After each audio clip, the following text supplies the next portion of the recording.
Hello friends, welcome back, and I'm so glad you're here. If you're new, my name is Stephanie, and I like to read here and there, maybe even talk about it. Doing a little wrap up of what I read in the past 2 months. I feel like January dragged on forever while February passed in a blink of an eye. Low-key feels like whiplash, but we made it, and here we are now talking about the books that I read. Would love to make these reading wrap-ups monthly, but as a mood reader, I either read one book a month or I could read up to 10 books a month. It really depends. So gonna try to keep to these bi-monthly reading wrap-ups. But yeah, without further ado, let's get into it. This is going to be a spoiler-free review, so I won't really give more than what you can get from the synopsis of the book, and honestly just give you my thoughts and feelings on what I read. A lot of the books that I read, I do not have a physical copy of, which pat on the back for me. A lot of it were audiobooks and or books from Libby. So the first book that I finished in January was The Gap and the Gain by Dan Sullivan and Dr. Benjamin Hardy. This is a book that I really recommend everyone read. The perspective that it gives, it's completely changed the way I think about almost everything. So the book really focuses on shifting your mindset from what you haven't achieved to recognizing how far you've come. What you haven't achieved is being in the gap, and recognizing how far you've come is the gain. So an example would be, I only worked out 10 minutes today. Saying it in that sentence, like I only worked out 10 minutes today, is being in the gap, as opposed to I worked out 10 minutes today is being in the gain. So you're taking out the negative connotation of only working out 10 minutes, but you gained 10 minutes of exercise that you started from 0 minutes from, if that makes sense. And having this mindset change leads to greater happiness and feeling of success and overall motivation. This is something I do, and I think many of us does, that we always measure against an ideal point of where we should be, as opposed to tracking your growth on the past achievements. And having that perspective really fosters more confidence and positivity. It was a little difficult listening to it as an audiobook, especially while I do most of my listening while I drive, and there's a lot of exercises that this book prompts you to do. A lot of journaling exercises. Guilty of not doing it all. I've done a few, and it's definitely serviced me for the better. I've even told a lot of my friends to read this book, and one of them also feels this greater, it's such a simple perspective shift, but it leads to such a great change. Always now ask, am I in the gap or am I in the gain? Especially in situations where I feel upset. Highly recommend this book. I rated it 4 stars. Another audiobook I finished in January was Home is Where the Bodies Are by Geneva Rose. This is probably my first mystery thriller book ever. So the book is about 3 estranged siblings, Beth, Nicole, and Michael. They reunite after their mother's passing from cancer. And during this time, Beth has been taking care of their mother, while their 2 other siblings, Nicole has been in and out of rehab for the past couple years, and Michael is very successful out in San Francisco. Their mother's last words to Beth was, "Don't trust." ... So by the time Beth reunites with Nicole and Matthew, she's kind of already on guard, and their father has been missing for the past 7 years. So Beth is kind of just like, who am I not trusting? Am I not trusting Dad, Nicole, Michael? The 3 siblings are reunited, and they're going through their mother's things. And as they're going through everything, they find this box of really old videotapes from their childhood. And they sit down, they're watching through it. They happen to watch this one video that captures their parents disposing of a body of a missing girl, and they're from a small town, so this missing girl everyone was looking for back then. I don't know where it trickles down from there, as the 3 of them, Beth, Nicole, and Michael, are trying to figure out what happened to the missing girl and also what happened to their father. As I was listening to this, I personally really enjoyed the narration. Each sibling had its own narrator. It did get a little bit, I guess, annoying with it constantly goes back and forth between present and past. And the past is their mother's point of view about what happened back then. And I did enjoy the nostalgia that it gave me with all the VHS tapes. And it reminded me of when my mom was recording everything on her video camera back then. I really enjoyed trying to figure out who's the killer, who killed the little girl. and making these like theories in my head, but also at the same time, I do not pick up context clues that well. So, um, the ending of who it was, I was completely surprised. I was like, wait, what? Yeah, I really enjoyed the plot twist. I could see how you may or may not like Beth, the oldest sister, because like everyone might think like she's a bitch, but she's really just there to protect you and protect her siblings. And so I gave this actually 4 stars as well. I really, really enjoyed this one. It was really good. If you guys hear some rattling and stuff, it's because my dog Lady is here and she has extreme FOMO. The third book that I read in January is Ninth House by Lee Bardugo. I feel like I'm very late to the game on this. I know this is a very popular book talk book. Ninth House you can consider like a dark academia fantasy thriller. It follows Alex Stern, who's considered a very troubled girl, and she has the ability to see dead people. Dead people? Ghosts? And after experiencing a very traumatic incident, friends passed and her best friend passed. She is admitted to the hospital from her injuries on this. And then as she's in the hospital, she's mysteriously given a full ride to Yale under one condition. And she must join the Ninth House. And the Ninth House is a secret society tasked with overseeing all the magic rituals that happen at Yale. She wants my mic. She sees a little fluffy, what's it called, the windshield, and she wants it. No, mama. So while Alex is at Yale, there's a murder that happens on campus, and she tries to solve the murder. I think it's in her first year on campus. Her mentor is missing. There's a murder that happens. I will say you have to pay attention when you're first reading this book, and I think that goes to say with any kind of fantasy book that you're reading, but I kept getting confused for a little bit, and it gets really dark really soon because I actually had no idea this book had ghosts in it, so I kind of got freaked out.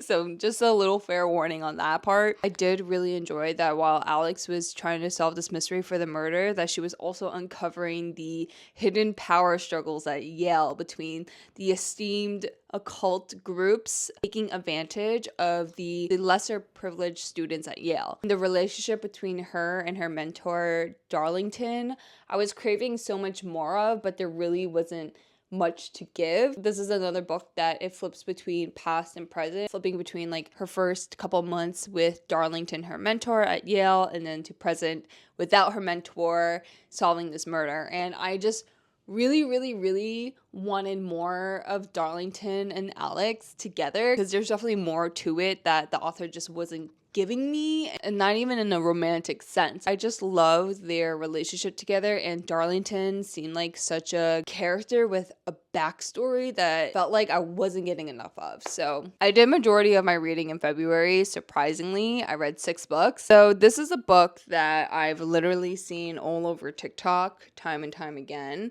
but this is the prequel to that book. It's That One Night by Emily Rath. In this novella, the physical therapist Rachel is in Seattle and she's there for her brother's wedding. She's in a hotel grabbing a drink and she comes across this guy named Jake, and they have this glorious, wonderful one night stand that was just like unforgettable for the both of them. But Rachel ends up leaving him without exchanging names, occupation, numbers, nothing of that sort. And this novella again is the prequel to Pucking Around. I'm sure you heard of this book. I knew nothing about what this book was going to be about, let alone did I know this book was going to be 750 pages long.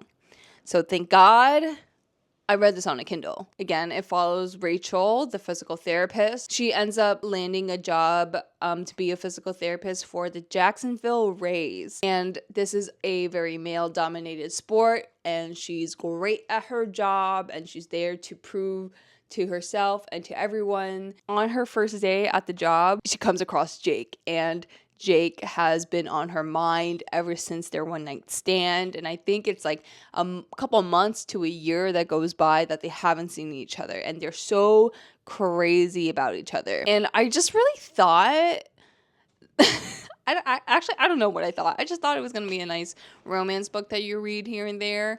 like any other romance book. No, this book was straight smut. It was like 600 pages of smut and 150 pages of story. Rachel just finds herself in such intense chemistry with not one player, Jake, not two, which I forgot his name, but three different people that she finds herself with intense romance and love and cannot live or breathe without each other. Girl, if I had told anyone what I was reading, they would look at me sideways. But I couldn't stop. I knew that there was no plot to this book. There really is none besides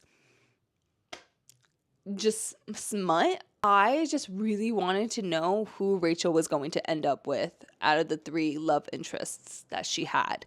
There is a lot of banter and found family and tension and no hockey. Not that I know what iced hockey is about. I know it's not about this. I did rate it 3 stars though. I rated both books 3 stars. Would I recommend it? 750 pages of smut is a feat on its own to write, but also to read. I feel like Home is Where the Bodies Are really set me off on a Geneva Rose kick because the next 2 books are going to be by Geneva Rose, both audiobooks. I finished The Perfect Marriage and I rated it 4 stars. I genuinely really enjoyed it. The entire time I was just like, couldn't be me. Literally could not be me. Our FMC, Sarah, she is this really hotshot criminal defense lawyer, while her husband Adam is a struggling actor, if you will. They seem to have the perfect marriage to everyone until Adam's mistress is found brutally murdered at their vacation home, and Adam becomes suspect number 1. When I say that it couldn't be me, Sarah, it becomes Adam's lawyer in this case.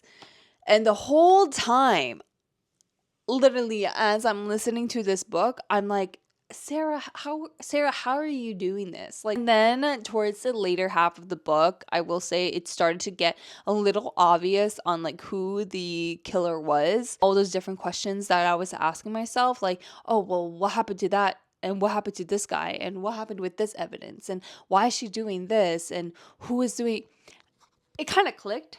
But then again, just hearing it threw me for a loop. I was like, wait, what? Like I said, I don't really pick up context clues that well. And I am easily surprised. You can ask anyone. So hearing all of that, I was just like, holy crap. I cannot believe that happened. I rated it 4 stars. I don't know if I said that already. The lesson learned is that nothing is ever as it seems. Leading to my next Geneva Rose book is You Shouldn't Have Come Here. I rated this book 3 stars. I wasn't too crazy about this one. Our main girl, Grace, she takes a vacation in middle of nowhere, Wyoming. Very remote ranch, no cell signal, nothing. Gets an Airbnb with this very hot host named Caleb, which I really don't know how I would feel about renting an Airbnb with the host there.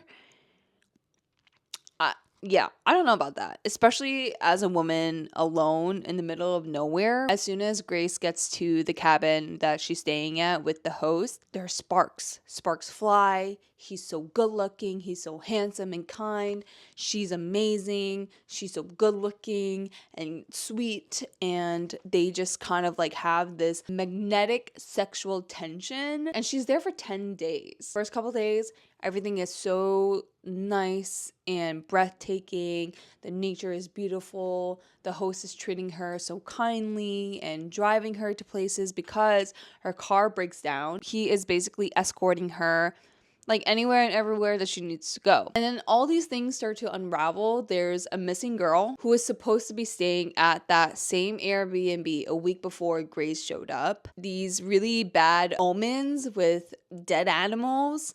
And it's a small town, so they take those omens very seriously. And also, Caleb's girlfriend is dead, his parents are dead, all within the year.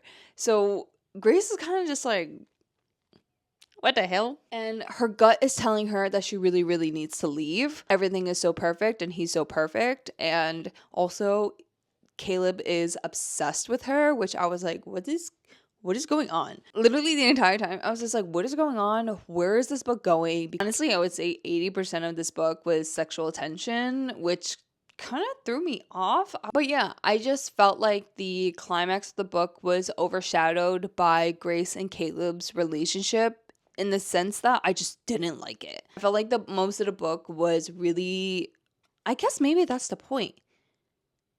It was very like focused on their sexual tension for each other and just like their thirst and couldn't get enough of each other. And I was just like, oh my God, like please, please, please. So I guess that took my focus away from what the point of the book was about, was that there is a murderer here. When that reveal came, I wasn't shocked, but I was just like, oh, that makes sense. I would recommend it if you do like any of Geneva Rose's books. Now that I read 3 of them, I can see that she has like a writing style that isn't totally crazy. You could just like read it and you don't have to catch all the details, which I kind of like personally, but yeah. I think I'm done with thrillers for the meantime, though. Now that it's getting warmer and sunnier out, I'm like, now I want to read all the cute romance books and stuff. The next book I read was actually on my TBR for the longest time, and it was actually my book club's book to read. Before I Let Go by Kennedy Ryan, I rated it 4 stars. Some trigger warnings for this book, I would say, of self-harm, miscarriage, grief, and yeah, there's just a lot of deep elements in this book, and the way Kennedy Ryan portrayed it and acknowledged it and wrote about it, I absolutely loved. So Yasmin and Josiah, they had the perfect marriage. They dealt with some tragedy that was very difficult for both of them to bear, which ultimately led them to getting a divorce. Just the harsh realities of their loss that they experienced really pushed them apart. And as they co-parent their children today, they run a very successful restaurant together, and there's just an undeniable spark between them. And as Josiah and Yasmin continue to try to move on past each other, they are just always gravitated back, and I really enjoyed how they tried to come together to overcome their past traumas. And this is very raw and deeply emotional. I didn't expect that to come out of this book. Ever since my mother passed, I love to read books that have the themes of grief in them, just because it's so difficult to navigate my own, let alone voice what it is I'm exactly feeling. Everyone deals with grief in their own way, and there really is no right way to deal with grief. Yasmin and Josiah, they are 2 very different people who dealt with their own grief very differently and didn't know how to be there for each other, which ultimately pushed them apart. The way that it was portrayed was beautifully done, and it was very heartbreaking because I could relate in some way. I really appreciated the way Kennedy Ryan spoke on grief in this book. Really great read. I'm very happy that I finally got to read it this year. Last but not least, I finished The Wedding People by Alison Esbach, and this was part of my friend's book club. If it wasn't for her book club, I would not have finished this book. I honestly didn't like it. I personally rated it 2 stars. Yeah, I know everyone raved about this book. Everyone loves this freaking book. I can see why. For some reason, it just did not work for me. So, Phoebe Stone, she is at the lowest point of her life. So she finally takes a trip to Newport, Rhode Island to check in at the Cornwall Inn, which is a hotel that she's always wanted to go to. It's a very nice stay. Wanted to experience this extravagant place before she ended her life. So that was a twist I did not expect, and this happens within the first 10 pages of the book, where I was like, oh, okay. And it just so happened that as she booked this vacation for herself, I don't know if you would consider it vacation, but there is a wedding happening, and everyone at the Cornwall Inn is there for this wedding. There should be no outside guests, but she so happened to be there. But yeah, she just finds herself in midst of all the wedding people and forms unexpected connections with some of them, which ultimately helps her find a new path in life. The message of this book is great. The delivery of it, there's something about it I could not wrap my head around, and I almost didn't like any of the characters at all, including Phoebe herself. The writing of this book really reminded me of Anxious People by Frederick Backman, and I really did not enjoy that book either. Writing style or just the characters themselves that I could not find myself to enjoy them. There are very funny moments. It's very witty. Just like the drama and the gossip that you would find at a wedding it's all there. And I did like the fact that, you know, Phoebe is making all these connections with these people and saying all of these things that she wouldn't normally say just because, like, she had nothing left to lose. It was just like, well, F it, why not? That I did love. I just don't think I was in love with the delivery of this book. That's just me. Well, there you have it. Those are the books that I read in the past 2 months. And honestly, 9 is not a bad number. I'm very proud of myself. I'm fairly a slow reader and, again, a mood reader. So it really depends on how I'm feeling. Okay. Shout out to audiobooks because the main form of reading that I've done in the past 2 months. If you enjoyed this video, please let me know. Leave a comment, leave a like. Also, let me know if you read any of these books as well and your thoughts on them. Thank you so much for watching, and I'll see you guys in the next one. Bye.